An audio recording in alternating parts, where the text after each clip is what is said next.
अस्सलाम वालेकुम dear students. कैसे हैं सब लोग? होपफुली सब खैरियत से होंगे। हमारी आज की वीडियो है जो कि सीरीज़ का पार्ट है। उस सीरीज़ में हम बेसिकली डिस्कस करेंगे पाकिस्तान भर में डिफरेंट यूनिवर्सिटीज़ में होने वाले एडमिशन्स, आइदर वो बीएस लेवल पर हो, एमएस लेवल पर हो या पीएचडी लेवल पर हो। तो उस सीरीज़ का आगाज़ करते हैं हम अपनी इस पहली वीडियो से, और इस वीडियो में हम बेसिकली स्टार्ट करेंगे एडमिशन्स जो कि ओपन हो चुके हैं for the session of fall 2023, ठीक है, 2023। ठीक है, और इसमें जो यूनिवर्सिटी हमने जो पहली यूनिवर्सिटी जिसको हम देखते हैं वो है हमारे पास डीसी वुमेन यूनिवर्सिटी सियालकोट। तो आइए चलते हैं इसके ऐड की तरफ और देखते हैं कि किस किस प्रोग्राम में ये कौन कौन से एडमिशन्स जो हैं वो ऑफ़र कर रहे हैं और उसका क्राइटेरिया क्या है और उसकी जो बेसिक इंपॉर्टेंट डेट्स हैं। दैट मीन्स कि जो आपकी फॉर्म जमा करवाने की लास्ट डेट है, जो आपकी फर्स्ट मेरिट लिस्ट की डेट है, सेकंड मेरिट लिस्ट की डेट है। ठीक है, ये डेट्स क्या हैं। और अगर आपने एमएस और पीएचडी के लिए अप्लाई किया है तो एमएस के लिए एंट्री टेस्ट की डेट, पीएचडी के लिए एंट्री टेस्ट की डेट्स, देन अगेन उनकी मेरिट लिस्ट वगैरह जो है उनकी डेट्स क्या हैं कि किन किन तारीखों में वो जो मेरिट्स हैं वो उनको डिस्प्ले कर रहे हैं। तो आइए चलते हैं without wasting any time to the advertisement of the university. So ये है ऐड। ये ऐड आपको अवेलेबल होगी अगर आप यूनिवर्सिटी की वेबसाइट पर जाते हैं। ठीक है, तो वहाँ पर भी आपको अवेलेबल होगी। दैट मीन्स आप GCWS लिखेंगे सिंपल गूगल पर, तो वहाँ भी ये आपके पास आपको डिस्प्ले हो जाएगी। दैट मीन्स कि अगर आपको मैं शो करती हूँ, सिंपल गूगल पे जाकर आप GCWS लिखें और ये गवर्नमेंट के लोगों के साथ आपको इसकी वेबसाइट ओपन हो जाएगी। इसको आप सिंपल क्लिक करेंगे, आप एडमिशन जाके लिख सकते हैं। सिंपलेस्ट वे ये है कि आप GCWS लिखें तो आपको ये आपके साथ साइट जो है ये ओपन हो जाएगी और आप इस पे जाकर यहाँ पे बिल्कुल स्टार्टिंग में ही ये admissions are open, click to apply. आप यहाँ पर जाकर इस पे अप्लाई कर सकते हैं, इसके सारे फॉर्म को फिल कर सकते हैं। अगर हम इस पे अप्लाई करें तो अप्लाई ऑनलाइन की ऑप्शन आती है। आप चाहते हैं कि हम इस पे आपको गाइड करें कि आप ऑनलाइन अप्लाई करने के लिए क्या-क्या चीज़ें रिक्वायर्ड हैं आपको और किस तरह से आप तैयारी कर सकते हैं और कैसे आप अप्लाई कर सकते हैं, तो प्लीज़ बताइएगा कमेंट सेक्शन में, ताकि हम आपके साथ एक वीडियो इसकी भी शेयर कर सकें। अभी बेसिकली हम आपको जो बेसिक रिक्वायरमेंट्स हैं, जो नंबर ऑफ डिपार्टमेंट्स हैं, सब्जेक्ट्स हैं, हम उनके बारे में आपको इन्फॉर्मेशन देंगे इसमें। तो यहाँ पे डाउनलोड एडवर्टीजमेंट में जाएँगे तो आप ऐड अपने पास डाउनलोड करके रख सकते हैं। बहरहाल हमने ये कर ली हुई है, तो अब हम इसको देखते हैं कि इस ऐड के अंदर है क्या। बेसिकली ये ऐड है government college women university Sialkot की एडमिशन की ऐड है, जो कि ओपन हो चुके हुए हैं और जो सेशन इनका स्टार्ट होगा वो फॉर 2023 होगा। होपफुली आपने दूसरी एक वीडियो देखी होगी जिसमें हमने फाइनल जो एनुअल सिस्टम है, जो सेमेस्टर सिस्टम है, उसमें जो जो 2 आपके पास बेसिक जो सेमेस्टर्स होते हैं, फॉल होता है, स्प्रिंग होता है, कब से शुरू होते हैं, कब खत्म होते हैं, उसमें शेयर किया हुआ है। तो ये जो इनका बेसिकली एडमिशन है ये फॉल 2023 का है और जो एडमिशन से करने करने जा रहे हैं ये ऑनलाइन है। ठीक है, इसमें जो एडमिशन आपके पास होंगे वो वैरायटी ऑफ प्रोग्राम्स हैं, जो कि स्टार्ट हो रहे हैं। हमारे पास बीएस से बीबीए है, बीएफए है। हम अगर नेक्स्ट फर्दर देखेंगे कि ये जो बीएफए, बीबीए ये सब चीज़ें क्या हैं। और ये सेमेस्टर 5 जो लिखा हुआ है, ये अगर आपको स्क्रीन पर नज़र आ रहा है तो ये सेमेस्टर 5 लिखा हुआ है। इसके बाद फर्दर आगे ऐड है, बीएड है, एमएस प्रोग्राम है और पीएचडी प्रोग्राम है। ये किन-किन डिपार्टमेंट्स में हैं और आप इसके लिए कैसे कर सकते हैं अप्लाई। अप्लाई करने के लिए जो बेसिक क्राइटेरिया है, आपको ऑनलाइन अप्लाई करना है। दैट मीन्स कि आपको अपना एक अकाउंट बनाना है, आपका अपना सीएनआईसी नंबर यूज़ होगा। इसमें बेसिक एक जो चीज़ इम्पोर्टेंट है, जो हम नेक्स्ट उसमें भी देखेंगे और जो एडमिशन की डिटेल्स हैं उसमें भी हम इसको डिटेल से देखेंगे कि आपका अपना सीएनआईसी नंबर एडमिशन के टाइम पे यूज़ करना क्यों ज़रूरी है। मोस्टली स्टूडेंट्स जो मिस्टेक करते हैं वो अपने पेरेंट्स का सीएनआईसी नंबर यूज़ करते हैं। ये डिटेल हम उस वीडियो में शेयर करेंगे कि क्यों ज़रूरी है और कैसे करना चाहिए इसको अप्लाई। ये हाउस पे देखेंगे। अभी करंटली जो सबसे टॉप पे मेंशन किया हुआ है इन्होंने वो ये है कि इन्होंने रैंकिंग बताई हुई है, यानी कि जो स्कोर है ओवरऑल द वर्ल्ड और इन द पाकिस्तान, कि पाकिस्तान के अंदर रहते हुए आपकी स्कोरिंग क्या है यूनिवर्सिटी की, यूनिवर्सिटी का रैंक क्या है, यूनिवर्सिटी का रैंक आजकल जो करंट टाइम चल रहा है इसमें डिफरेंट जो यूनिवर्सिटीज़ हैं उनकी रैंकिंग बहुत मैटर कर रही होती है। ये पूरी दुनिया में और ओवरऑल पाकिस्तान में अगर हम देखें तो वो यूनिवर्सिटी किस रैंकिंग में फॉल कर रही है। तो ये जो रेड कलर में हाईलाइट हुआ हुआ है ये जो वर्ल्ड यूनिवर्सिटी रैंकिंग है, इनकी पूरी दुनिया में जो क्यूएस रैंकिंग होती है जिसमें यूनिवर्सिटीज़ को कैटेगराइज किया जाता है कि यूनिवर्सिटी किस नंबर पर आ रही है, उसमें 30th नंबर है। और पाकिस्तान पर अगर हम देखें तो 501 और 550 जो एशिया की क्यूएस रैंकिंग है उसमें ये रैंकिंग उसकी आ रही है। अच्छा, उसके बाद रैंकिंग बहुत अच्छी है माशाल्लाह। अगर हम तीनों जो रैंकिंग के ये जो आपके पास ऊपर मेंशन हो रही हैं चीज़ें, ये बेसिकली जो रैंकिंग एजेंसीज़ हैं, ऐसी एजेंसीज़ जो कि इनको दर्जाबंदी करती हैं, जो कि बताती हैं कि आपकी यूनिवर्सिटी किस नंबर पर आ रही है, तो ये वो हैं। और नीचे ये जो रेड कलर में है ये शो किया हुआ है उस पर्टिकुलर जो रैंकिंग एजेंसी है उसके अंदर नंबर, और फिर उसके बाद पाकिस्तान में भी इसके जो नंबर है उसको शो किया हुआ है। सॉरी, ये जो रैंक 30 है ये पाकिस्तान में है, और एशिया में जो है वो 501 और 550 है। सिमिलरली जो रैंक 9 है ये पाकिस्तान में है, और 601 से 800 जो रेंज है उसके अंदर हमारा ये द इम्पैक्ट रैंकिंग जो है इसके अकॉर्डिंगली ये आ रहा है। और ये ग्रीन मैट्रिसेस के अकॉर्डिंगली 33 नंबर जो है वो पाकिस्तान पर है, और 746 नंबर जो है वो पूरी दुनिया में जो ग्रीन मैट्रिक्स के अकॉर्डिंगली उन्होंने जो यूनिवर्सिटी की रैंकिंग की है उसमें ये नंबर ये इस यूनिवर्सिटी का आ रहा है। ये तो होगी बात रैंकिंग की, यानी कि अगर हम इस रैंकिंग को देखेंगे तो ये बहुत ज़बरदस्त रैंकिंग है। सो ऐसे तमाम स्टूडेंट्स, पर्टिकुलरली फीमेल स्टूडेंट्स की मैं बात करूँगी क्योंकि ये मेल्स के लिए नहीं है, क्योंकि वुमेन यूनिवर्सिटी है तो डेफिनेटली इसमें फीमेल्स अप्लाई कर सकती हैं। तो ये यूनिवर्सिटी जो है अगर हम देखें तो सैलकोट के एरिया के जो नियर बाय एरियाज़ हैं उनके लिए भी, उन तमाम फीमेल्स के लिए एक ब्लेसिंग है।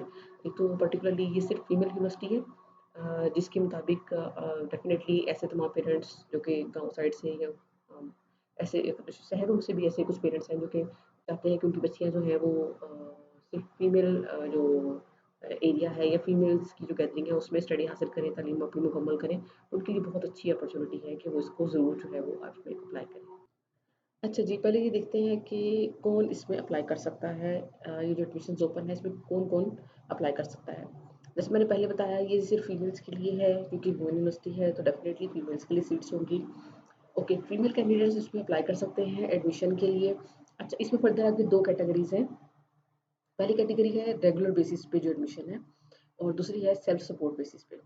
अच्छा, अब जो इसमें रेगुलर कैटेगरी है वो मॉर्निंग क्लासेस होती हैं, दैट मीन्स कि उनकी टाइमिंग जो है वो 8 बजे से स्टार्ट होती है क्लासेस की, और जो सेल्फ सपोर्ट है उसकी क्लासेस की जो टाइमिंग है वो मोर और लेस 12 बजे के बाद जो है वो स्टार्ट होती है। 1 बजे हो जाएंगी, 2 बजे हो जाएंगी, डिपेंडिंग ऑन डिफरेंट कंडीशंस। ठीक है, और यूजुअली जो डिफरेंट यूनिवर्सिटीज़ में जो एडमिशन होते हैं इसमें रेगुलर जो क्लासेस होती हैं, रेगुलर जो बेसिस होते हैं उसकी फीस थोड़ी सी कम होती है as compare to self support basis की। अच्छा, और बेसिक जो डिफरेंस है वो क्लासेस के टाइम इंटरवल्स का होता है। टीचर्स मोर और less depending on the availability of the instructors same होते हैं, कुछ चेंज भी हो सकते हैं। ठीक है, ये तो बेसिक डिफरेंस है रेगुलर और सेल्फ सपोर्ट बेसिस का, जो कि कंफ्यूजिंग चीज़ होती है कि रेगुलर पे अप्लाई करना है या आपने सेल्फ सपोर्ट पे अप्लाई करना है। तो ये चीज़ आप थोड़ी सी ध्यान में रखिएगा कि रेगुलर वाले जो है उनकी क्लासेस मॉर्निंग में होती हैं 8 बजे से, सेल्फ सपोर्ट वाले जो है उनकी क्लासेस शाम में होती हैं 12 बजे के बाद।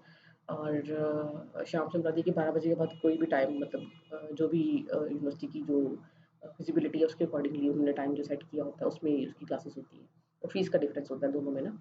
अच्छा, बाकी जो कोर्सेज़ आपने पढ़ने हैं, बाकी जो जो पैटर्न है एग्ज़ाम्स का या आपने असाइनमेंट्स, टेस्ट, क्विज़ वगैरह देना है, तो वो दोनों में सेम होता है, उसमें कोई भी डिफरेंस नहीं होता। ठीक है? जो बेसिक डिफरेंस होता है वो एक इनकी टाइमिंग का और एक इनकी फ़ीस का होता है। अच्छा जी, अब देखते हैं कि ये जो रेगुलर और सेल्फ सपोर्ट बेसिस है ये किस-किस में अवेलेबल है। ये बीएस में अवेलेबल है, ठीक है? और बीबीए में अवेलेबल है, बीएफए में अवेलेबल है, बीएड में, और जो सेमेस्टर 5 में जो एडमिशन होंगे ये उनके लिए अवेलेबल है। इसके अलावा जो रेगुलर प्रोग्राम है यानी कि जो मॉर्निंग प्रोग्राम है वो उसमें एमएस और पीएचडी जो है उनके एडमिशन्स, एमएस और पीएचडी में सेल्फ सपोर्ट बेसिस यानी कि इवनिंग प्रोग्राम जो है वो नहीं है अभी इस यूनिवर्सिटी के अकॉर्डिंगली, इनके ऐड के अकॉर्डिंगली, और ना ही इसमें इन्होंने ये मेंशन किया है कि इनकी इवनिंग की क्लासेस हैं। सो इनकी एमएस और पीएचडी जो है वो रेगुलर प्रोग्राम है, दैट मीन्स कि सुबह 8 बजे से इनकी क्लासेस शुरू होंगी depending on the availability of the staff and rooms, जो भी यूनिवर्सिटी की इंफ्रास्ट्रक्चर है उसके अकॉर्डिंगली वो जो भी सेट करेंगे उसके अकॉर्डिंगली उनकी क्लासेस होंगी। तो जो सेल्फ सपोर्ट बेसिस है वो सिर्फ आपको बीएस लेवल पर अवेलेबल है, बीएस में भी डिफरेंट जो सब्जेक्ट्स हैं उनके अकॉर्डिंगली। अब देखते हैं कि बीएस प्रोग्राम जो है उसमें जो मॉर्निंग है यानी कि जो रेगुलर, ये जहाँ पे जो रेगुलर मेंशन किया गया है यहाँ पे उसको मॉर्निंग से रिप्रेजेंट किया गया है। तो उन क्लासेस के अंदर कौन-कौन से सब्जेक्ट में आप अप्लाई कर सकते हैं। ये है आपके पास पूरी लिस्ट। अगर आप देखें तो इसमें 2 सब्जेक्ट्स जो हैं वो केमिस्ट्री के हैं, दैट मीन्स कि एक ये है हमारे पास अप्लाइड केमिस्ट्री, और सिंपली इस जो सिंपल केमिस्ट्री है, आप बीएस अप्लाइड केमिस्ट्री भी कर सकते हो और बीएस केमिस्ट्री भी कर सकते हो। इसके अलावा अगर हम देखें तो बायोटेक्नोलॉजी है, बॉटनी, बिजनेस एडमिनिस्ट्रेशन, ठीक है? ये जो बीबीए है ये बैचलर्स इन बिजनेस एडमिनिस्ट्रेशन है, बी फॉर बैचलर्स, नेक्स्ट जो बी है वो बिजनेस, ए फॉर एडमिनिस्ट्रेशन। ठीक है, कॉमर्स आ गया, कंप्यूटेशनल फिजिक्स, आपका फिजिक्स में भी देखिए तो फिजिक्स में भी जो आपके पास प्रोग्राम्स अवेलेबल है कंप्यूटेशनल फिजिक्स है, ठीक है? और एक आपके पास जो है ये सिंपल फिजिक्स, यानी कि आप बीएस कंप्यूटेशनल फिजिक्स भी कर सकते हो और बीएस फिजिक्स भी कर सकते हो। उसके बाद कंप्यूटर साइंस है, इकोनॉमिक्स है, education, English, environmental science, fine arts. Fine arts में भी 2 आपके पास प्रोग्राम्स अवेलेबल है, एक तो पेंटिंग है और एक आपके पास टेक्सटाइल डिज़ाइन है। इंफॉर्मेशन टेक्नोलॉजी है जो कि कंप्यूटर का मेन सब्जेक्ट है, जैसे कंप्यूटर साइंस है तो उसके साथ-साथ आप इंफॉर्मेशन टेक्नोलॉजी भी कर सकते हैं। इंटरनेशनल रिलेशंस हैं, इस्लामिक स्टडीज़ हैं, मैथ्स है, पॉलिटिकल साइंस है, psychology, sociology, stats, Urdu, zoology माशाल्लाह से बहुत सब्जेक्ट्स हैं जिसके अंदर ये यूनिवर्सिटी जो है वो बीएस ऑफर करा रही है। अच्छा जी, ये तो सिंपल आ गया हमारे पास बीएस का। अच्छा जी, अब हम देखते हैं कि ऐसे तमाम प्रोग्राम्स जो कि आप जिसमें आप एडमिशन जो है वो आफ्टरनून जो सेल्फ सपोर्ट प्रोग्राम है जिसका मैंने आपको पहले डिटेल बताई थोड़ी-सी, तो उसमें आप अप्लाई कर सकते हैं। उसमें बॉटनी है, business administration, chemistry, simple chemistry है, अभी अप्लाइड केमिस्ट्री नहीं है, commerce, computer science, economics, education, English, environmental science, fine arts, textile design जो है उसकी वो वाली ब्रांच है, दूसरी जो आपके पास पेंटिंग है उसमें नहीं है ये। इंटरनेशनल रिलेशंस, मैथ्स है, फिजिक्स, सोशियोलॉजी, साइकोलॉजी, उर्दू और ज़ूलॉजी। तो ये सब्जेक्ट्स हैं जिसके अंदर आप इवनिंग के जो प्रोग्राम है आप उसमें एडमिशन ले सकते हैं। अच्छा जी, अब नेक्स्ट बात करते हैं सेमेस्टर 5 जो ये लिखा हुआ है ऑफ बीएस प्रोग्राम। ये सिर्फ मॉर्निंग के लिए अवेलेबल है, कुछ सब्जेक्ट्स में और कुछ में जो लिमिटाइज्ड सब्जेक्ट्स हैं उसमें ये इवनिंग में भी अवेलेबल है, सेल्फ सपोर्ट में भी अवेलेबल है। अच्छा, अब इसमें डिफरेंस क्या है? डिफरेंस ये है कि जो बीएस प्रोग्राम होता है जो मोस्टली स्टूडेंट्स आजकल एफएससी कर रहे हैं, उनको अंदाज़ा होगा कि बीएस के अंदर आपके पास जो ड्यूरेशन होती है 1 साल के अंदर आप 2 सेमेस्टर्स पढ़ते हैं, ठीक है? और टोटल जो बीएस होता है वो 4 साल पे मुश्तमिल होता है, व्हिच मीन्स कि आपने टोटल 8 सेमेस्टर पढ़ने हैं, ठीक है? अब आपने एफए एफएससी करने के बाद बीएस में एडमिशन लिया, आपने 8 सेमेस्टर्स पढ़ने हैं। अब एक स्टूडेंट जिसने एफएफएससी करने के बाद डायरेक्ट बीएस में एडमिशन लिया तो वो टोटल 8 सेमेस्टर पढ़ेगा, लेकिन एक स्टूडेंट जिसने सॉरी एफएफएससी करने के बाद बीएस में एडमिशन नहीं लिया, उसने बीएससी कर ली, ठीक है? या बीएससी कर ली, ठीक है? और या बीए कर लिया, ठीक है? तो उसका मतलब है कि उसने 2 साल अपने कवर कर लिए उस बीएससी या बीए में, ठीक है? अब उसने आगे फर्दर आगे एमएससी करनी है, तो अब चूँकि एचएससी के रूल्स के अकॉर्डिंगली एमएससी को बंद कर दिया गया है, 2 साल जो प्रोग्राम है, तो उसको चेंज करके इसमें सेमेस्टर 5 जो है दैट मीन्स जैसे मैंने पहले बताया कि 1 साल में 2 सेमेस्टर्स हैं, तो जो बच्चे बीए या बीएससी कर लेंगे, इसका मतलब है कि उन्होंने 4 सेमेस्टर्स पढ़ लिए। अब नेक्स्ट जो उनका सेमेस्टर स्टार्ट होगा यानी कि उन्होंने जो बीएस वाले बच्चे हैं, उनके 2 साल के बराबर अपनी तालीम मुकम्मल कर ली है। ठीक है? अब उन्होंने फर्दर आके एडमिशन लेना है तो वो जब क्लास में आके बैठेंगे या वो जब उनकी क्लास शुरू होगी तो वो सेमेस्टर 5वें सेमेस्टर में आएँगे। तो ऐसे तमाम स्टूडेंट्स ये उनके लिए गुड न्यूज़ है, ऐसे तमाम स्टूडेंट्स जिन्होंने आपके जो कोर्सेज़ हैं एफए एफएससी करने के बाद बीए या बीएससी की है और वो फर्दर आगे मास्टर्स करना चाह रहे थे और वो वेट कर रहे थे, तो उनके लिए गुड न्यूज़ ये है कि वो ये जो सब्जेक्ट्स बताए हुए हैं botany, business administration, chemistry, commerce, computer science, economics, education, English, environmental science, fine arts, painting, fine arts, textile design, information technology, Islamic studies, ये सारे जो maths, physics, political science, psychology, sociology, statistics, Urdu, zoology इन तमाम subjects में morning program के साथ अपना जो एजुकेशन है उसको कंप्लीट करने के लिए यानी कि मास्टर्स के इक्वल अपनी एजुकेशन कंप्लीट करने के लिए वो सेमेस्टर 5 के अकॉर्डिंगली इसको अप्लाई करेंगे। जब आप एप्लीकेशन अपनी सबमिट करेंगे तो उसमें वहाँ मेंशन होगा तो आपने उसके अकॉर्डिंगली अपना जो सेमेस्टर है वो यहाँ पे जो एडमिशन के टाइम पे जब आप फॉर्म फिल करेंगे तो वहाँ पे आपने इसको चूज़ करना है। सिमिलरली ऐसे तमाम स्टूडेंट्स जो कि सेल्फ सपोर्टिंग प्रोग्राम के थ्रू यानी कि इवनिंग का जो प्रोग्राम है आफ्टरनून का जो प्रोग्राम है उसके अकॉर्डिंगली ये अपनी डिग्री जो है कंप्लीट करना चाहते हैं अपना मास्टर्स जो है कंप्लीट करना चाहते हैं तो उसके लिए थोड़ी सी ऑप्शन लिमिटेड है लेकिन फिर भी मैं देखूँ तो बहुत बहुत ज़्यादा सब्जेक्ट्स हैं जिसमें उन्होंने ऑफर किया हुआ है कि आप इवनिंग या सेल्फ सपोर्ट के अकॉर्डिंगली भी आप इसको कंप्लीट कर सकते हैं बॉटनी में business administration computer science chemistry English maths physics international relation psychology Urdu and zoology तो इन तमाम सब्जेक्ट्स के अंदर आप अपने जो डिग्री है, जो मास्टर्स के इक्विवेलेंट आप करना चाह रहे हैं, तो आप उसको कंप्लीट कर सकते हैं। 2 साल का आपका ये डिग्री प्रोग्राम होगा। अच्छा जी, उसके अलावा जो बीएस है, उसी की कैटेगरी में अगर हम देखें, तो हमारे पास बीएड की ऑप्शन अवेलेबल है, ठीक है? और इसमें मॉर्निंग और सेल्फ सपोर्ट दोनों प्रोग्राम्स अवेलेबल हैं और इस प्रोग्राम की ड्यूरेशन जो है वो 1.5 ईयर है, यानी कि 3 सेमेस्टर्स अगर हम देखें, तो ये एजुकेशन डिपार्टमेंट ऑफर कर रहा है, तो आप इसके लिए भी अप्लाई कर सकते हैं। अच्छा जी, अब इसमें इस प्रोग्राम्स के अलावा ये तो सारे प्रोग्राम्स हो गए बीएस के, बीएस के प्रोग्राम्स के अलावा अगर हम देखें, ऐसे तमाम स्टूडेंट्स जिन्होंने बीएस कर लिया है, ठीक है? या उन्होंने अपनी वो जो पहले वाली एजुकेशन थी एमएससी 1 या 2 साल के गैप से पहले जब ये क्लोज़ हुआ है, तब आपने कंप्लीट किया है, तो अब आप चाहते हैं कि आप अपना एमएस कंप्लीट करें, ठीक है? तो उस एमएस के लिए भी एडमिशन्स ओपन किए हैं इस यूनिवर्सिटी ने और उनकी कंडीशन मैं पहले बता चुकी हूँ कि एमएस और पीएचडी दोनों रेगुलर हैं। एमएस के लिए जो डिपार्टमेंट्स हैं, बॉटनी डिपार्टमेंट ऑफर कर रहा है, बिजनेस एडमिनिस्ट्रेशन ऑफर कर रहा है, clinical psychology, chemistry, economics, education, English, English में पर्टिकुलरली स्पेसिफिक किया हुआ है उन्होंने लिंग्विस्टिक्स को, और इन्वायरमेंटल साइंस है, इस्लामिक स्टडीज़ है, maths, physics, political science, sociology, sorry psychology, sociology, Urdu और ज़ूलॉजी। अच्छा जी, उसके बाद अगर हम पीएचडी को देखें तो पीएचडी में botany, chemistry, economics, English, again English, linguistics और Islamic studies, physics, political science, Urdu और ज़ूलॉजी के डिपार्टमेंट्स हैं जो कि पीएचडी ऑफर कर रहे हैं। अच्छा जी, ये तो हमें पता चल गया कि हमने किस-किस सब्जेक्ट में कौन-कौन से प्रोग्राम्स के अंदर जो है वो एडमिशन्स ओपन हैं इस यूनिवर्सिटी में। लेकिन अब ये देखना है कि लास्ट डेट क्या है? लास्ट डेट जो अप्लाई करने की है, बीएस, बीबीए, बीएफ के सेमेस्टर 5 के जो स्टूडेंट्स हैं जो कि मैंने पहले गाइड किया उसके अकॉर्डिंगली बीएड प्रोग्राम्स में जिन्होंने अप्लाई करना है उसकी लास्ट डेट 15 अगस्त है। तो होप आपके पास तकरीबन अगर मैं देखूँ तो आज 18 है तो आपके पास 1 मंथ का टाइम तकरीबन तकरीबन आपके पास है अप्लाई करने के लिए। सो टाइमली अप्लाई करें ताकि लेट ना हो और एट द एंड आपको इश्यू ना हो, सर्वर बिज़ी होता है समटाइम्स, आपकी फीस जमा नहीं होती, कोई मसला आ जाता है।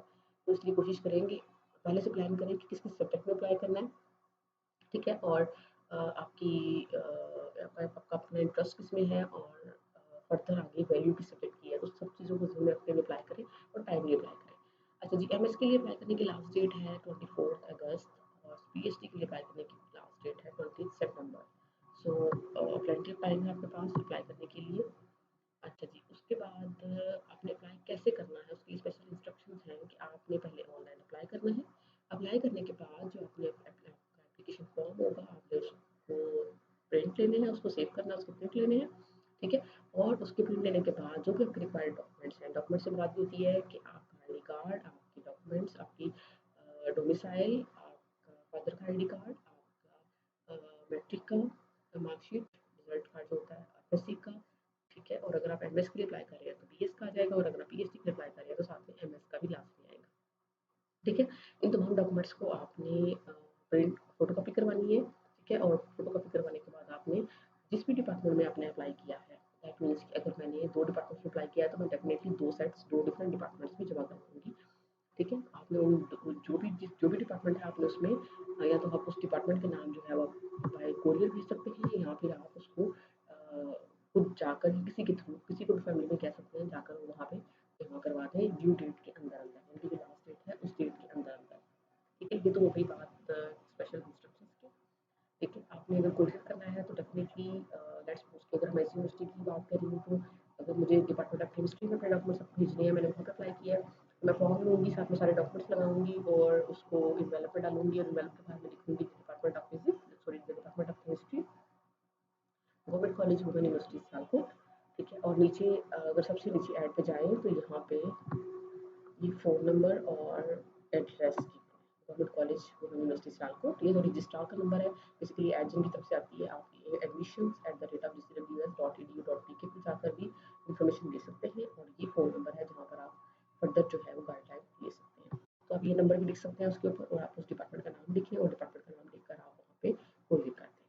अच्छा जी, उसके बाद अब देखते हैं कि एडमिशन के लिए बीएस प्रोग्राम में एडमिशन के लिए क्या-क्या फर्दर इंस्ट्रक्शंस हैं और क्या-क्या चीज़ें आपके लिए फर्दर हेल्पफुल हो सकती हैं। बीएस प्रोग्राम में अप्लाई करने के लिए 2 पहले कैटेगरीज़ थी, एक तो है आपके पास ओपन मेरिट या रेगुलर प्रोग्राम, मॉर्निंग प्रोग्राम, ठीक है? और सेकंड आपके पास ऑप्शन है सेल्फ सपोर्ट प्रोग्राम। इसके अलावा कुछ कोटा सिस्टम्स भी होते हैं जैसे कि जिस वुमेन यूनिवर्सिटी सियालकोट जो यूनिवर्सिटी जो ऐड दे रही है, उस यूनिवर्सिटी के अगर एम्प्लॉइज़ हैं, उनके जो बच्चे हैं वो भी अप्लाई कर सकते हैं, आप उसकी एम्प्लॉय कोटा पे सिलेक्ट कर सकते हैं। अगर कोई डिसेबिलिटी है खुदा-न-खास्ता और आप अपनी स्टडीज़ को कंटिन्यू रखना चाहते हैं तो आप उसपे अप्लाई कर सकते हैं। माइनॉरिटीज़ में दैट्स इन नॉन मुस्लिम्स हैं, ठीक है? क्रिश्चियंस हैं या हिंदू अगर हैं यहाँ पे, तो वो जो नॉन मुस्लिम्स हैं वो अप्लाई कर सकते हैं। अगर आप स्पोर्ट्स के खिलाड़ी हैं, खेलते हैं, आपका सर्टिफिकेट्स है तो आप वो अप्लाई कर सकते हैं। को-करिकुलर है, दैट मीन्स कि आप अगर नात पढ़ते हैं, डिबेट करते हैं, ऐसे राइटिंग है, जो डिफरेंट डिफरेंट कैटेगरीज़ में चीज़ें आती हैं, अगर आप उस फील्ड में हैं, तो आप उसका सर्टिफिकेट लगाकर आप उसको चूज़ कर सकते हैं और उसपे अप्लाई कर सकते हैं। बलूचिस्तान का जो कोटा है उसमें आपकी जो नॉमिनेशंस हैं वो थ्रू बलूचिस्तान बोर्ड आनी चाहिए या एचईडी हायर एजुकेशन डिपार्टमेंट जो है वहाँ से आनी चाहिए। जो उनकी उस सूबे की जो बोर्ड्स है वहाँ से है, ठीक है? वो अगर आप कहीं और से अप्लाई कर रहे हैं, बलूचिस्तान से जैसे अप्लाई कर रहे हैं तो वहाँ से वहाँ के बोर्ड के थ्रू नॉमिनेशन इस यूनिवर्सिटी में आनी चाहिए, ठीक है। और अगर आप पंजाब के अलावा किसी भी और सूबे से ताल्लुक़ रखते हैं तो आपकी नॉमिनेशन, आपका नाम वो बोर्ड भेजेगा, ठीक है। अवार्ड ऑफ शोधा यानी कि जो आप शहीद हैं हमारे मुल्क के, यहाँ जो आपकी खुदा नाख्ता वॉर में कोई जंग हुई है उसमें अगर कोई डिसेबल हुए हैं, ठीक है, यहाँ अगर वो जो काम कर रहे हैं अभी यहाँ भी वैसे तमाम पाकिस्तानी आर्मी के पर्सन्स जो कि रिटायर हो चुके हुए हैं, ठीक है, तो उनकी जो नॉमिनेशंस हैं वो भी थ्रू GHQ, ठीक है, वहाँ से आएंगी। फौज का जो बेसिक इदारा है वहाँ से आप उनको नॉमिनेशन जरूर भेजेंगे, ठीक है। और जो फाटा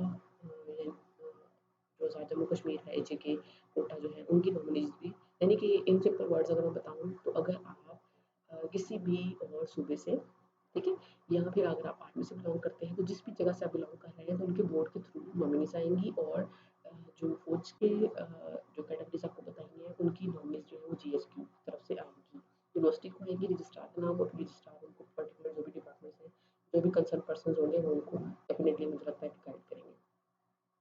अच्छा जी, गिलगित बल्तिस्तान का भी सेम यही प्रोसेस है। और आप अगर ओवरसीज़ पाकिस्तानी हैं, यानी कि आपका अगर शनाख्ती कार्ड, यानी कि अगर आपका पासपोर्ट जो है वो किसी और मुल्क की आप वो रखते हैं, शहरियत रखते हैं, तो आप उस पर भी अप्लाई कर सकते हैं और फॉरेन कोटा पे भी अप्लाई कर सकते हैं, यानी कि जो बाहर से लोग होते हैं फॉरनर्स भी अप्लाई कर सकते हैं कोटा पे। ये थी बेसिकली उनकी BS प्रोग्राम, ये जो सारी इंस्ट्रक्शंस हैं ये सिर्फ BS प्रोग्राम्स के लिए हैं, ठीक है जी। अच्छा जी, अब ये देखते हैं कि एडमिशन के लिए अप्लाई कौन-कौन कर सकता है। BS, BBA, BFA ये तीनों जो है, ये बी पहला जो बी लग रहा है ये बैचलर्स के लिए है, तो डेफिनेटली ऐसे तमाम सब्जेक्ट्स जो कि बैचलर्स बेसिस पे हैं ये उनके लिए होगा।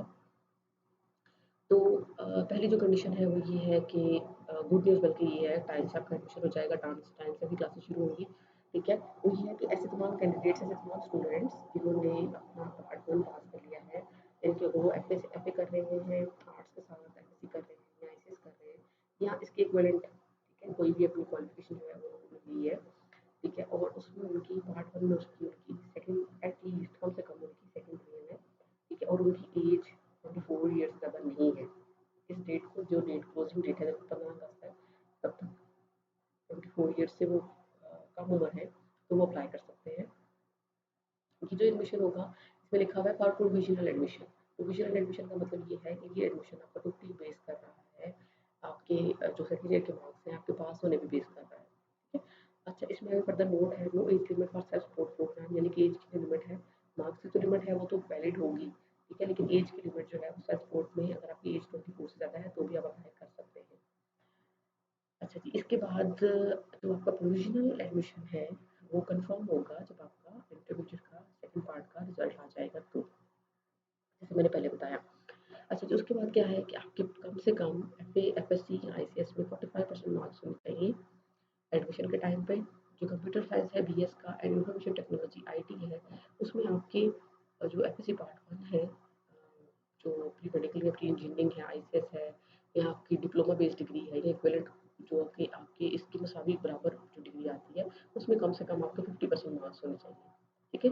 अच्छा जी, after securing admission if a student fails full exam or any subject of FAFSC ICS equivalent exam after declaration of intermediate part 2 result, the admission shall be cancelled. This means जैसे मैंने पहले बताया कि प्रोविजनल है, अगर part 1 में आपकी कम से कम सेकंड ईयर भी है और आप अप्लाई कर सकते हो, लेकिन जब आपका रिजल्ट आए और आप फुल फेल हो जाते हो खुदा ना खास्ता या फिर किसी एक सब्जेक्ट में फेल होते हो तो फिर आपका एडमिशन कैंसिल होगा, ये बहुत क्लियरली लिखा हुआ है ऐड के ऊपर। अच्छा जी, so best of luck for all the candidates who are going to apply this university. अच्छा जी, उसके बाद ये है कि अगर आपका सेशन लेट है, दैट मीन्स कि मैंने पिछले साल डिग्री कंप्लीट कर ली और मैं अब अप्लाई करना चाहती हूँ, तो मेरे 2% मार्क्स जो हैं वो डिडक्ट होंगे फाइनल मेरिट में से, यानी कि जब टोटल मेरिट बन जाएगा तो उसमें से मेरे 2% मार्क्स हैं वो डिडक्ट होंगे। और अगर मैं उससे पीछे हूँ तो 2% एक साल के, 2% इस साल के, दैट मीन्स कि वो 4% मार्क्स जो हैं वो मेरे टोटल मेरिट में से जो है वो डिडक्ट हो जाएंगे, क्योंकि इन्होंने लिखा हुआ for each late academic session, ठीक है, नो सेशन प्रेफरेंस फॉर, ये जो आपके पास सेल्फ सपोर्ट प्रोग्राम है जो इवनिंग का है उसमें इस तरह की कोई डिडक्शन नहीं की जाती। तो सेल्फ सेल्फ सपोर्ट भी बहुत इफेक्टिव है वैसे, ऐसे तमाम लोगों के लिए जिनकी एज ज़्यादा है, जिनका सेशन लेट है, जो जो गैप के बाद करना चाहते हैं वो सेल्फ सपोर्ट को प्रेफरेंस दे सकते हैं। अच्छा जी, उसके बाद आपने एडमिशन की पॉलिसी अगर बहुत डिटेल में देखनी है तो आप यूनिवर्सिटी की वेबसाइट जो कि गिवन है www.gcwestu.edu.pk वहाँ पे जाकर इसको चेक कर सकते हैं। इनके सब ओए levels educational foreign certificate marks equality ये बहुत इंपॉर्टेंट बात है। ठीक है, अगर आपने ओ लेवल्स किया है, ए लेवल्स किया है, ठीक है, और यहाँ आपने बाहर की कोई डिग्री ली है, पाकिस्तान से बाहर कहीं आपने अपनी बेसिक जो स्टडीज़ है मैट्रिक की या एफएससी की वो कवर की है, ठीक है, तो आपने जो आपके मार्क्स हैं, आपके मार्कशीट्स को आपने उसका इक्विवेलेंट सर्टिफिकेट लेना होता है। आपने आईबीसीसी जो board of inter board committee of chairman है लाहौर में बेसिकली है, तो वहाँ से आप इसकी इक्विवेलेंस जो है आपने ज़रूर लेनी है। इक्विवेलेंस जो आपके मार्क्स की है, जो सर्टिफिकेट की है, जो मार्क्स सर्टिफिकेट है उसकी इक्विवेलेंस आपने ज़रूर लेनी है वहाँ से। लेकिन ये लेके जमा करवानी होती है। आप कोशिश करें कि साथ ही इसके लिए भी अप्लाई कर दें और साथ ही अपना ऑनलाइन भी अप्लाई कर दें, क्योंकि थोड़ा सा ये टाइम टेकिंग चीज़ होती है, तो मैं अपने एक्सपीरियंस की बेस पे यही सजेस्ट करती हूँ कि आप अप्लाई कर दें, लेकिन इसके लिए भी अप्लाई कर दें, उसके लिए भी अप्लाई कर दें, तो जितनी देर में आपके दोनों प्रोसेस होंगे डेफिनेटली आपको एक बैलेंस चाहिए मिल जाएगी। For admission in fine arts painting और टेक्सटाइल, ठीक है, qualifying departmental test is mandatory and departmental admission drawing test will be held on. ये एक स्पेशल नोट है, ठीक है। जैसे ऊपर आपके पास आईटी और कंप्यूटर साइंस का बताया हुआ है ना कि उसमें 50% मार्क्स ज़रूरी है। इसका ये है कि अगर आपने फाइन आर्ट्स करनी है, पेंटिंग में करेंगे, टेक्सटाइल डिज़ाइन में करेंगे, दोनों के लिए डिपार्टमेंटल टेस्ट होगा, ठीक है। जो क्वालीफाई करना आपके लिए ज़रूरी है और जो उसकी डेट है वो 17 अगस्त की दी हुई है। 9 बजे सुबह आपने जो रिस्पेक्टिव डिपार्टमेंट है वहाँ पहुँच जाना है। अगर डेट में कुछ चेंजेस होंगे तो होपफुली यूनिवर्सिटी जो है वो उसको ज़रूर पहले वेबसाइट के ऊपर मेंशन कर देगी, तो वेबसाइट ज़रूर चेक करते रहिएगा during the process of admission. जो फिफ्थ सेमेस्टर में जिन्होंने एडमिशन लेना है, ठीक है, उसमें आपकी जो रिक्वायरमेंट है वो है कि आपने बीए किया हुआ हो, बीएससी की हुई हो, या एडिशनल जो आपके पास डिप्लोमा आता है, ठीक है, एसोसिएट डिप्लोमा प्रोग्राम जो है ये इसमें आपने एडीपी किया हुआ हो, बीकॉम किया हुआ हो, minimum 14 years of education it's equal to passed with minimum 45% marks. जी, 45% मार्क्स जो है ना वो मिनिमम आपने अचीव करने हैं, अगर आपने अचीव किए हुए होने चाहिए, अगर आपने फिफ्थ सेमेस्टर में एडमिशन के लिए अप्लाई करना है, या फिर अगर आप सीजीपीए के अंडर अगर आप पढ़ रहे हैं, अगर आपने पहले अपनी जो एडीपी है उसकी स्टडी जो है सीजीपीए अंडर की है, तो उसमें अपनी मिनिमम सीजीपीए 2 होना चाहिए, ठीक है, उसके बाद आप इसमें अप्लाई कर सकते हैं। इसके साथ साथ एडिशनल कंडीशन जो है वो ये है कि आपने जिस सब्जेक्ट में भी अप्लाई करना है, जो मेजर सब्जेक्ट आपका बीए में हो या बीएससी में हो या एडीपी में हो, तो वो उसी सब्जेक्ट में आप अप्लाई कर सकते हैं। अगर आपने स्पेशल कंडीशन जो जैसे मैथ्स के लिए लिखी हुई है, तो उसमें ये है कि अगर आपने मैथ्स के लिए अप्लाई करना है फिफ्थ सेमेस्टर में, तो आपने मैथमेटिक्स ए एंड बी जो 400 का कोर्स है आपने पहले पढ़ा हुआ होना चाहिए। अच्छा जी, उसके बाद एज लिमिट है 26 ईयर्स, और जिन प्रोग्राम्स में सेल्फ सपोर्ट या इवनिंग प्रोग्राम है उसमें इसकी कंडीशन जो है उससे वेव ऑफ किया गया है, यानी कि एज अगर उनकी 26 से ऊपर भी है तो वो भी अप्लाई कर सकते हैं। अच्छा जी, उसके बाद अब क्या है कि जो आपने एडीपी किया हो, बीए किया हो या बीएससी की हो, तो उसके लिए इक्विवेलेंट सर्टिफिकेट एक रिक्वायर्ड होगा, जो कि ये शो करेगा कि बेसिकली ये होता किस लिए है? ये इसलिए होता है कि आपने जो एडीपी किया है, बीए किया है या बीएससी की है, तो उसमें जो आपने कोर्सेज़ पढ़े हैं, वो कोर्सेज़ क्या जो बीएस बच्चे कर रहे हैं, उनके जो 4 सेमेस्टर हैं, क्या उसके इक्विवेलेंट वो पूरे हो रहे हैं या नहीं हो रहे हैं? उसकी जो रिक्वायर्ड कंडीशंस हैं, वो पूरी हैं या नहीं? यानी कि अगर मिनिमम वो कोर्सेज़ आपने नहीं पढ़े हुए होंगे, तो जो फिफ्थ सेमेस्टर में कोर्सेज़ आपको पढ़ाए जा रहे हैं, फिर आपको उनकी समझ नहीं आएगी। तो ये सब चीज़ें ज़हन में रखनी होती हैं, तो इसलिए ये इक्विवेलेंट सर्टिफिकेट जो है ये रिक्वायर्ड किया जाता है। बेसिकली ये जो यूनिवर्सिटी की एड है उसी के ऊपर मेंशन है कि उन्होंने कंट्रोलर ऑफिस में जो है वो जो डिग्री इक्विवेलेंस का जो फॉर्म है वो रखवाया हुआ है, तो आप वहाँ से भी फॉर्म लेकर उसको फिल करें, फिल करके जो भी रिक्वायर्ड उसकी कंडीशंस हैं उसके अकॉर्डिंगली वहाँ पे सबमिट करवाएँ। तो आप जो आपका एडमिशन है उस प्रोसेस में ये जो इक्विवेलेंट सर्टिफिकेट है ये रिक्वायर्ड होगा साथ में ना। ये कंडीशंस थी जो फिफ्थ सेमेस्टर में एडमिशन है उनके लिए। अब देखते हैं बीएड अगर किसी ने करना है, उसमें वो एडमिशन लेना चाहते हैं, तो उसके लिए क्या कंडीशंस हैं। उसमें कंडीशंस ये हैं कि आपने या तो बीएस किया हुआ हो, बीबीए किया हुआ हो, एमए किया हुआ हो, एमएससी की हुई हो या एमकॉम किया हुआ हो, या कोई भी इक्विवेलेंट एजुकेशन जो कि 16 ईयर्स ऑफ एजुकेशन के बराबर आती है, आपने वो किया हुआ हो। इसके बाद आप 1.5 जो ईयर की ड्यूरेशन है उसके लिए जो बीएड का कोर्स है, प्रोग्राम है, आप उसके लिए अप्लाई कर सकते हैं। जो अगर सेमेस्टर सिस्टम में पढ़ा हुआ है तो आपका जीपीए अगर 4 टोटल जीपीए है तो उसमें से आपका 2.5 होना चाहिए। टर्मिनल डिग्री जो लास्ट डिग्री आपकी है उसमें, और अगर आपने टोटल जो है वो सीजीपीए आपका 5 या 5 से ज़्यादा है, ठीक है, तो उस सूरत में एचएससी के क्राइटेरिया के अकॉर्डिंगली ये यूनिवर्सिटी आपका जीपीए कैलकुलेट करेगी। और जो एनुअल सिस्टम है जो सालाना इम्तिहान जैसे होते हैं उसमें अगर वो आपने किया हुआ है तो उसमें जैसे एमएससी अगर एनुअल की हुई है तो उसमें आपकी सेकंड डिवीजन मिनिमम होनी चाहिए। अच्छा जी, वो तमाम ऐसे तमाम स्टूडेंट्स हैं, तमाम कैंडिडेट्स अगर उन्होंने बीएड करना है और उनकी डिग्री के ऊपर सीजीपीए जो है वो मेंशन नहीं है, ठीक है। ये भी हम नेक्स्ट वीडियो में देखेंगे कि अक्सर क्वेश्चन ये आते हैं कि सीजीपीए और जीपीए में डिफरेंस क्या है, क्या कैसे होता है, तो इसको हम नेक्स्ट वीडियो में देखेंगे ज़रूर। तो अभी के लिए ये है कि अगर जिन्होंने सेमेस्टर सिस्टम में पढ़ा है और उनका सीजीपीए मेंशन नहीं है उनकी फाइनल डिग्री पर, तो वो 60% मार्क्स जो है उनको हासिल किए हुए हों तो वो अप्लाई कर सकते हैं। अच्छा जी, इन केस अगर आपके दोनों जो हैं वो मार्क्स भी दिए हुए हैं, परसेंटेज भी दी हुई है, अक्सर यूनिवर्सिटीज़ का लिखा होता है मार्क्स भी गिवन होते हैं, परसेंटेज भी गिवन होती है मार्क्स की, तो ट्रांसक्रिप्ट के ऊपर जो आपकी मार्कशीट होती है, डिटेल मार्कशीट, ठीक है? तो उस सूरत में जीपीए जो है, सीजीपीए, उसको प्रेफ़रेंस दी जाएगी according to the university advertisement, ठीक है जी। अब देखते हैं एमएस के लिए। एमएस के लिए जो सबसे पहली कंडीशन है वो एजुकेशन की है। एजुकेशन आपकी 16 ईयर्स की होनी चाहिए, उसमें आपका बीएस आता है, आपका बीबीए आता है, आपका एमए आता है, MSc, MBA, MCom on the basis of your subject, ठीक है। अगर आपका साइंस सब्जेक्ट्स हैं तो डेफिनेटली आपने बीएस किया हुआ होगा, अगर एमएससी भी की हो सकती है, अगर आपके आर्ट्स वाले सब्जेक्ट्स हैं तो भी आपने बीएस किया हो सकता है और एमए भी किया हो सकता है, ठीक है। कंप्यूटर बेस्ड आपके कॉमर्स बेस्ड हैं तो एमकॉम किया हुआ होगा, ठीक है। तो ये तमाम जो रिक्वायरमेंट है ये 16 ईयर्स एजुकेशन के बराबर है। मिनिमम आपकी क्या कंडीशंस हैं, सेमेस्टर सिस्टम है तो आपका अगेन 4 में से 2.5 भी रिक्वायर्ड है, जैसे अभी हमने पहले एडी उसके लिए देखा था, बीएड के लिए देखा था। सीजीपीए 5 या उससे ज़्यादा है तो उस सूरत में यूनिवर्सिटी कैलकुलेट करेगी आपका जीपीए एचएससी के रूल्स के अकॉर्डिंगली। अगर सेमेस्टर सिस्टम है तो ये कंडीशंस हैं, और अगर एनुअल है तो उस सूरत में आपका जो लास्ट डिग्री है उसमें second division, minimum second division आपकी होनी चाहिए। अच्छा जी, उसके ये कंडीशन है अप्लाई करने की, ठीक है। जो सेमेस्टर सिस्टम में अगर आपकी एजुकेशन में अगेन मेंशन नहीं है सीजीपीए, ठीक है, तो 60% मार्क्स आपके होने चाहिए। अगर सीजीपीए और परसेंटेज दोनों लिखी हुई है तो सीजीपीए को प्रेफरेंस दी जाएगी। और उसके अलावा जो है जो एक एडिशनल कंडीशन है एमएस में एडमिशन के लिए वो ये है कि जो भी कैंडिडेट, जो भी एप्लीकेंट अप्लाई करेगा उसको सिक्योर करना है, उसको हासिल करने हैं 50% क्यूमुलेटिव मार्क। क्यूमुलेटिव मार्क का मतलब होता है आपके जो मार्क्स टोटल होंगे, आपका एक टेस्ट होगा जो यूनिवर्सिटी लेगी, जिसे हम entry test, university entry test कहते हैं, ठीक है। और जो आपके 50% मार्क्स हैं वो आपके इंटरव्यू के होंगे, ठीक है। आपको 50% मार्क्स आपको लेने हैं एंटी टेस्ट के अंदर, और 50% कम से कम मार्क्स आपके इंटरव्यू होने चाहिए एडमिशन में एलिजिबल होने के लिए। आप यूनिवर्सिटी की जो पॉलिसीज़ हैं फर्दर उसको चेक कर सकते हैं यूनिवर्सिटी की वेबसाइट पे जाकर। नेक्स्ट जो कंडीशन है वो है आपकी बीएससी की। बीएससी की कंडीशन में अगेन आपकी जो मिनिमम एजुकेशन रिक्वायर्ड है वो 18 ईयर्स है, एजुकेशन जो भी आपका रेलेवेंट सब्जेक्ट है उसमें। और सीजीपीए अगर हम बात करें तो 4 में से 3 सीजीपीए मिनिमम होना चाहिए। और उसके अलावा अगर आपका 5 से ज़्यादा जीपीए, ऐसी यूनिवर्सिटी में आपने पहले पढ़ा है जो कि 5 में 5 से ज़्यादा जीपीए को कैलकुलेट करती हैं, उसके बेस पर अपनी जो स्कोरिंग है वो करती हैं, तो उस सिलसिले में यूनिवर्सिटी आपका जीजीपीए कैलकुलेट करेगी एचईसी के क्राइटेरिया के अकॉर्डिंगली। तो ये आप एचईसी की वेबसाइट पर जाकर चेक कर सकते हैं कि क्या है। अच्छा जी, उसके बाद क्या है, अगर आपने एनुअल सिस्टम में पढ़ा है तो आपकी फर्स्ट डिवीजन होनी चाहिए ये लास्ट डिग्री में, यानी कि जो आपने एमएस किया होगा उसमें आपकी फर्स्ट डिवीजन होनी चाहिए।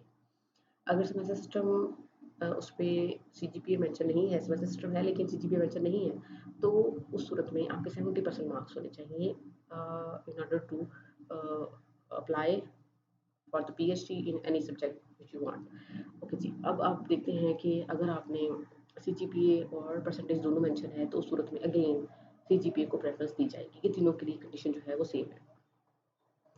अब इस सूरत में कैंडिडेट्स को जो अप्लाई करते हैं पीएचडी के लिए, यूनिवर्सिटी के एंट्री टेस्ट में 60% मार्क्स चाहिए पास होने के लिए, और जो इंटरव्यू है उसमें 50% मार्क्स चाहिए, क्योंकि इसमें एमएस और पीएचडी की सूरत में आपकी यूनिवर्सिटी जो भी यूनिवर्सिटी जिसमें आप अप्लाई करते हैं वो एंट्री टेस्ट भी लेती है, और उसके बाद इंटरव्यूज़ भी होते हैं सिलेक्टेड कैंडिडेट्स के, जो कि पास आउट कैंडिडेट्स होते हैं एंट्री टेस्ट में, उनके इंटरव्यूज़ होते हैं। अच्छा जी, उसके बाद पीएचडी के लिए एक एडिशनल कंडीशन ये है कि उनको statement of purpose brief synopsis जिसे कहते हैं, व्हिच मीन्स कि अच्छा वैसे उन्होंने बता भी दिया हुआ है क्या क्या आपने क्या क्या देना है, तो उसकी अकॉर्डिंगली देख लेते हैं, इन जनरली देखते हैं। तो आपने स्टेटमेंट ऑफ पर्पस यानी कि ब्रीफ सिनॉप्सिस जो जमा करवाना है, जिसके अंदर टाइटल आपका पोटेंशियल रिसर्च प्रपोजल, जो आपकी रिसर्च जिसमें आप करना चाहते हैं उसका टाइटल होना चाहिए। अच्छा, उसके बाद आपकी जो जो भी आपका उसकी बेसिक थोड़ा सा इंट्रोडक्शन टाइप आप कह सकते हैं, ठीक है, जिसमें आपका जो भी आपने आइडिया पेश किया है, जो भी आप काम करना चाहते हो उसकी हिस्ट्री, उसका थोड़ा सा इंट्रोडक्शन, क्यों करना चाहते हो, ठीक है, और उसके उसके करने का इम्पैक्ट क्या होगा सोसाइटी पे, जो भी आप रिसर्च प्रपोज करने जा रहे हो, आपके इर्द गिर्द इन्वायरमेंट को क्या फ़ायदा होगा, आपकी सोसाइटी को क्या फ़ायदा होगा, आपकी कंट्री को क्या फ़ायदा हो सकता है, ओवरऑल ह्यूमन बींग को क्या फ़ायदा हो सकता है, इस तरह की चीज़ें जो है वो उसमें बतानी है। और उसमें वो किस तरह से करेगा काम और अपना आइडिया बेसिकली आपने शेयर करना है कि आप किस तरह से करोगे काम, आप किस तरह से इसको आगे लेकर चलोगे, क्या करोगे इसमें ना। तो ये आपने सब सारे साथ में जो है ना ब्रीफली इसको एक्सप्लेन करके तो ये आपने साथ में एप्लीकेशन जब आपने अप्लाई करना है तब आपने इसको साथ में जमा करवाना है। अच्छा जी, अब आ जाते हैं हम डेट्स की तरफ। अच्छा, वो स्टूडेंट सेक्शन में पीछे ऊपर देखा था ना जिसमें ऊपर बताया हुआ था कि आप स्पोर्ट्स बेस को करिकुलर बेस, जिसमें मैंने बताया था कि नाथ है, डिबेट है, ऐसे राइटिंग है, आप उसमें अगर आप पार्टिसिपेट करते हो तो आप उसके सर्टिफिकेट अगर आपके पास है तो आप उस बेस पे अप्लाई कर सकते हो। तो ऐसे तमाम स्टूडेंट्स जो कि इस बेस पे अप्लाई करना चाहते हैं उनके ट्रायल्स होंगे, यानी कि अगर वो किसी स्पोर्ट बेस पर हैं तो उसको खेल के दिखाना होगा। अगर वो को करिकुलर में अप्लाई करते हैं तो वो नाथ है, डिबेट है, तो वो उसको परफॉर्मेंस उनकी चेक की जाएगी। उसकी डेट्स हैं 23 और 24 अगस्त। अगर इसमें चेंजेस होंगे तो डेफिनेटली आई होप सो कि यूनिवर्सिटी जो है वो अपने बेसिकली वेबसाइट पर जो है उसको चेंज कर देंगी। उसकी टाइमिंग 10 AM है, अभी करंट एडवर्टाइजमेंट है उसके अकॉर्डिंगली आप वेबसाइट ज़रूर चेक करते रहें। मैं बार-बार स्टूडेंट्स को यही कह रही हूँ बेटा, जिस भी यूनिवर्सिटी में अप्लाई करें उस यूनिवर्सिटी की वेबसाइट को रेगुलरली चेक करें, ठीक है? उसके बाद अगर देखें तो इम्पोर्टेंट डेट्स में अगर हम देखें तो रेगुलर कोर्स और सेल्फ सपोर्टिंग कोर्स, यानी कि जिसको हमने देखा था पहले कि वो इवनिंग या आफ्टरनून प्रोग्राम भी लिखा हुआ था। तो अगर आपने मॉर्निंग वाले रेगुलर कोर्स में अप्लाई किया है तो उसकी पहली merit list BS, BBA, BFA, B.Ed, यानी कि BS लेवल के जितने भी वो अंडर ग्रेजुएट लेवल जो जो भी है उसमें उसकी पहली मेरिट लिस्ट जो है वो 23 अगस्त को लग रही है इंशाल्लाह। सेकंड मेरिट लिस्ट जो है वो 29 अगस्त को लगेगी और थर्ड मेरिट लिस्ट 4 सितंबर को लगेगी। सिमिलरली जो सेल्फ सपोर्टिंग प्रोग्राम है उसकी पहली मेरिट लिस्ट 5 सितंबर को, सेकंड 11 सितंबर को और थर्ड जो है वो 15 सितंबर को जो है वो डिस्प्ले की जाएगी according to the first advertisement. अगर इसमें कुछ वेरिएशन होगी तो प्लीज़ यूनिवर्सिटी की वेबसाइट ज़रूर चेक करते हैं। जो क्लासेस का आगाज़ है वो 18 सितंबर अकॉर्डिंग टू दिस एडवर्टीजमेंट जो है वो मेंशन किया गया 2023। अच्छा जी, अब एमएस और पीएचडी की तरफ आते हैं। एमएस और पीएचडी के टेस्ट जो है वो एमएस का टेस्ट जो है, ठीक है, टाइमिंग 9 AM मेंशन है, 29 अगस्त को है। इंटरव्यू जो है वो 31 अगस्त को है।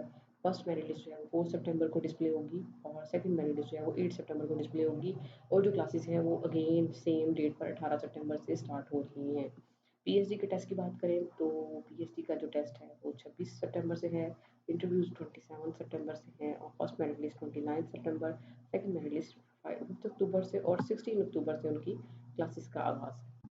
अच्छा जी, अच्छा उसके बाद देखें तो जो बेसिक एक हाइलाइटेड इंस्ट्रक्शंस हैं वो ये हैं कि अगर आपने सेल्फ सपोर्टिंग के लिए अप्लाई करना है या आपने कोई भी रिजर्व कोटा पे अप्लाई करना है, जैसे बलूच सर का कोटा था, जैसे आर्मी का कोटा था, करिकुलम को करिकुलम का था, स्पोर्ट्स का था, तो आपने उनके लिए ओपन पे करना है, सेल्फ सपोर्टिंग करना है तो आपने सेपरेट एडमिशन फॉर्म जो है वो आपने सबमिट करने हैं। आपने ऑनलाइन फॉर्म फिल करना है केयरफुली, उसमें कोई मिस्टेक्स होती हैं, अगर आप गलती से कोई गलत इन्फॉर्मेशन फिल करते हैं एडमिशन के टाइम पर, ठीक है, तो उस जो मतलब एक किस्म का कह लें कि यूनिवर्सिटी उसकी रिस्पॉन्सिबिलिटी नहीं होगी, आप खुद उसके रिस्पॉन्सिबल हैं। इसलिए केयरफुली उसको जो है वो फिल करें और आप उसको उसकी प्रिंट निकालें, उसके साथ डॉक्यूमेंट्स लगाएँ और उसको जो भी जिस भी डिपार्टमेंट में आपने अप्लाई किया है आप उसमें उसको सबमिट करवा दें। फर्दर इन्फॉर्मेशन के लिए आप ये यूनिवर्सिटी का एड्रेस गिवन है, ऑफिस का एड्रेस गिवन है, फ़ोन नंबर गिवन है, एक्सटेंशन साथ में अवेलेबल है, ठीक है। आपने पहले फ़ोन डायल करना है और इस एक्सटेंशन को डायल करेंगे, ठीक है, तो आपकी बात हो जाएगी जो भी रिप्रेजेंटेटिव वहाँ अवेलेबल हैं और ये ईमेल एड्रेस गिवन है। थ्रू ईमेल भी आप अपनी क्वेरीज या जो भी आपकी क्वेश्चंस हैं आप उनको सॉर्ट आउट जो है वो करने में हेल्प ले सकते हैं। अच्छा जी, ये थी brief description about the advertisement, यानी कि जो ऐड है, जो एडमिशंस ओपन हैं गवर्नमेंट कॉलेज यूनिवर्सिटी सियालकोट में, ठीक है, फॉर द सेशन फॉर 2023, ठीक है, और आप इनको देखते हुए आप अप्लाई करें। बहुत ज़बरदस्त अपॉर्चुनिटी है वंस अगेन उन तमाम स्टूडेंट्स के लिए, उन तमाम कैंडिडेट्स के लिए जो कि नियर बाय एरियाज़ में रहते हैं, ठीक है, आप इसके अकॉर्डिंगली अप्लाई करें और अल्लाह ताला आपको कामयाब करें, अल्लाह ताला आपका हामी नासिर हो, ठीक है। अपना ढेर सारा याद रखिएगा। फर्दर नई यूनिवर्सिटी में एडमिशन्स की इन्फॉर्मेशन के मुतालिक एक वीडियो के साथ दोबारा हाज़िर होंगे। अपना ढेर सारा ख्याल रखिएगा। अल्लाह हाफ़िज़।